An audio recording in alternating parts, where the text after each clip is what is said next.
Hi guys, welcome to another episode of ELECTRIQUE. Today we are very excited because we've got the top of the range electric car that's just come out this year in Germany, the Porsche Taycan. So we have it for a day and we want to kind of give you guys a short overview and a review of what we think of the car from a first impression. And we'll kind of talk about the exterior, the interior and the driving a little bit. And yeah, let's go. So this is the Porsche Taycan 4S 2020 model with the Performance Plus battery. So that's a 93 kilowatt hour battery. It's got a WLTP range of 460 kilometers in the mixed cycle. So definitely a good range for, let's say, most people's needs. It's got all-wheel drive with 530 horsepower and an acceleration of 4.0 seconds from 0 to 100. So this is actually the entry model, the 4S Taycan, not the Turbo, not the Turbo S, but the basic Taycan. But I can definitely tell you this car isn't basic at all. It's a lot of fun and it's very fast. What we've got here are the LED headlights, the ACC radar. Basically this car is coming in the more or less basic edition without sunroof and without too many extras. But if we come around, one very cool feature about the Taycan is the automatic charge port. So this is the AC charge port, and on the other side there's a DC charge port. And when you tap it, it opens. So it's fully automatic. Apparently for winter as well, there's like a sort of vibration mechanism to shake off any snow. So this is definitely very premium Porsche kind of solution. This car's got the 20-inch Michelin Pilot Sport performance tires. You see also the red brake calipers. So this is definitely, yeah, it's a sporty car. You really got a full-size 4-door coupe. So you've got obviously the drivers in the co-driver's seat, and you've got a fully second row, fully sized second row, which means the car's actually for a Porsche very spacious. If we come to the back, see the roof line is very low, of course. The tail lights of the Porsche Taycan are quite high. You see the Taycan 4S badge, and you've got this rear diffuser, no exhaust pipes, no none of that stuff obviously happening on the Taycan. But what you do have is a pretty big boot. So here you see we've got, I think, 400 liters worth of boot. So that's actually very spacious for a Porsche. I would say this is similar to a 3 Series BMW or Audi A4. And this is definitely makes it quite a usable, let's say, family car if you need it. Here we've got the charging port. Porsche is giving this 11 kilowatt mobile charger. It's called the Porsche Mobile Charger Connect. And this got a display. And the cool thing with this is you've got basically different adapters. This is, for example, the adapter for industrial socket. And then you also have the adapter for a normal Schuko socket. So you can charge this car really on any socket that you find. And the Porsche mobile charger basically allows you to connect those different adapters. It is pretty heavy, but it's also quite powerful at 11 kilowatts. So I think this is a great solution for electric car drivers to really have these options of changing the plugs, because you never know really where you end up going. So when we close this back up, you can see the car overall is kind of, in terms of size, it's in between a 911 and a Panamera. Let's have a look on the inside. You've got these retractable door handles which go in and come out when you unlock the car. And from the inside, yeah, I would say it's a typical Porsche cockpit. You've got a sports seat, you've got the curved display. This is a 10-inch display, which I really like. And you've got, in this car, 2 screens in the middle. Let's turn it on. See a lot of information coming up. Screens are lighting up. So in the middle you basically have the screen to control. It's like a haptic touch display. And on this screen, this is basically your main screen, where you have all your Porsche specific menu, navigation, media, telephone settings, over-the-air update, climate. If we, for example, press on charging, you've got the charging screen here. Important menu for us today is the driving menu. Here you can change the driving settings to range mode, normal mode or sport mode. And you can also change the basically the suspension setting, whether you want it sporty or hard, and also the level of the suspension. So right now we're in the medium level, but we can also reduce the height of the car. Now we feel the air suspension is lowering the car. Driving position, as we've said it's definitely you sit quite low on the road. You've got a good visibility of the fender and the hood. The display, the 10-inch display, is very easy to see and very clear. And what I like is basically it feels like a sort of a jet plane cockpit because everything is oriented towards the driver, and you've got really a lot of statistics for driving. So here we see we've driven 4 hours 20, 180 kilometers so far, and used 20.4 kilowatt hours. And this means we've used around half of the battery, so still have 190 kilometers left, which would mean in our driving style the car would have made 380 to 390 kilometers of range, which is totally fine, I would say. So we're driving here the Porsche Taycan 4S in the city, and we've been driving the car now for a couple of hours and around 200 kilometers. And what we can definitely tell, the car can drive very smooth and comfortably also in the city. So we've just been cruising here in Munich city with around 50 to 70 kilometers on the ring and on some suburban roads. And the car is very, very comfortable, you know. It doesn't really force you to drive fast, or it doesn't really want to go faster than the driver wants to go, and that's for me a big learning, that you can move the Taycan in a very slow and city car-like way, but you can also really push it on the country roads, which we'll try out later, where you can really kind of put it in sport mode and push it to the limits, and you notice then the really good handling. But while you're in the city and just cruising along, it's actually quite similar to other electric cars, like smaller ones, or like the Model 3 for example. If you look at here, you've got the central instrument cluster where you can have navigation, the speed, and on the left you can have different settings where you can basically toggle through different views. Here in the central screen, that's like navigation, and also where you can have music, for example. It's the radio station, or this is phone. So basically you control the menu either directly via the big screen or via the center console screen here. So it's kind of takes a little bit of time to get used to where to press what, but overall it's quite an intuitive user interface, and you definitely have plenty of information in front of you.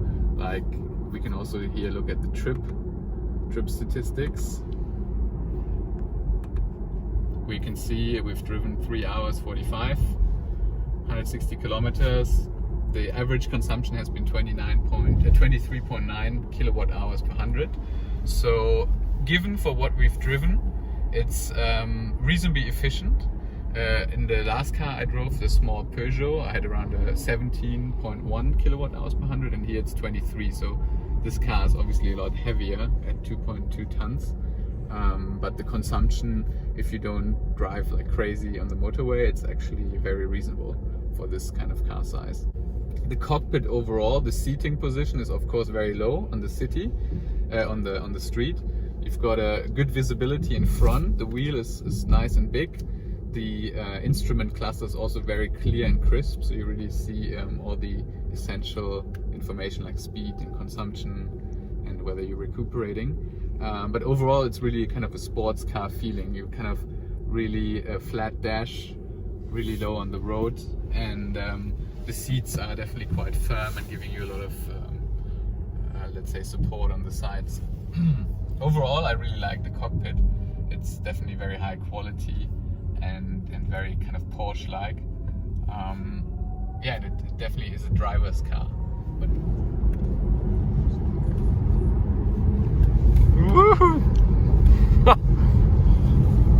so now you can really feel this car go very fast around the corners. The suspension is pretty firm, but it's very well planted on the road. You almost can't really fully use it because it's, as soon as you accelerate a little bit, you're already way too fast. We were driving 100 kilometers an hour. That's, I think, the speed limit. Later, when we get onto free country roads, we will put it into sport mode and push it a little bit. Because one thing that's really special about this car is how it can drive really smooth and comfortably, but you can also really drive it like a sports car on twisty country roads where the handling and the steering are very direct, and yeah, you definitely get that Porsche kind of sports car feeling, which you wouldn't get in a Tesla Model S, for example. The car has a lot of technical aids like the body roll, stabilization, the air suspension. We've got a radar for ACC, active cruise control.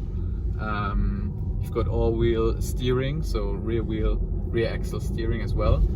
To be honest, as a driver, you don't notice all of that. You just notice that it's very firm on the road and it's very direct in the turn-in. So, like I said, you can drive it really snappy around corners, but you can also drive it really slow and smooth. So that's what I like. Kind of the car lets you drive the way you want it to drive, and not the way the car is set up to be driven. Regarding recuperation, the standard recuperation in this car is not very strong. It's rather weak, and you have here on the wheel a button where you can basically change the recuperation settings from off, where you basically have no one pedal feeling, to on, where it's like slight recuperation, and automatic recuperation, where I think it does like this predictive recuperation.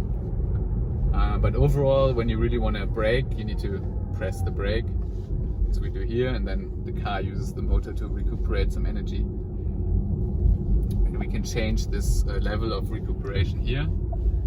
It's either off or on, or automatic. And when it's off, it's basically when you go off the pedal, there's no recuperation whatsoever, and it just drives like a normal car. Yeah, so far we've had a consumption of only 23.9 kilowatt hours per 100 kilometers.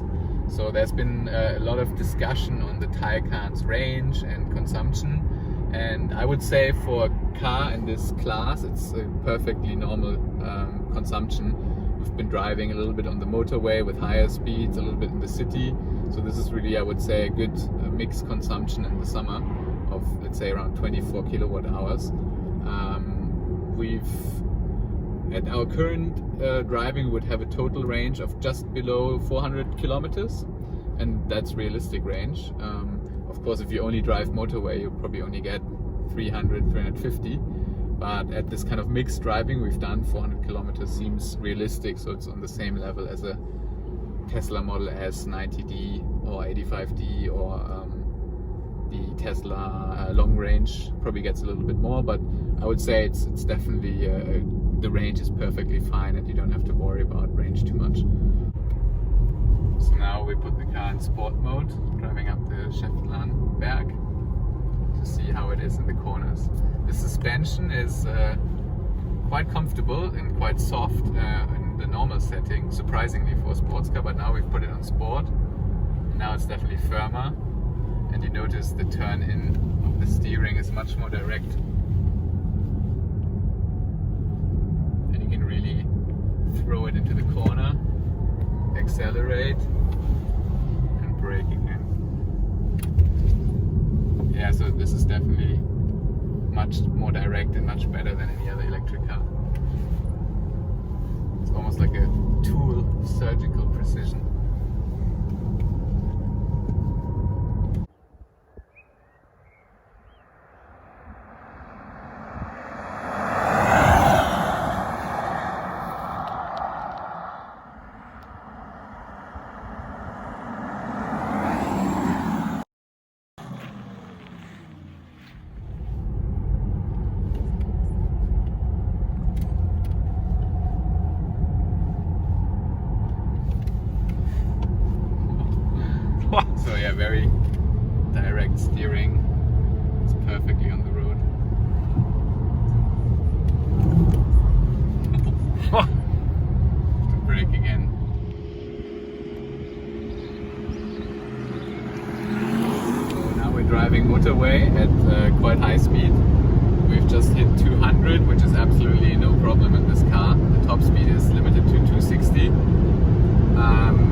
what I quite like is on the navigation, it shows you the charging station. It also shows you what power and basically who's the operator.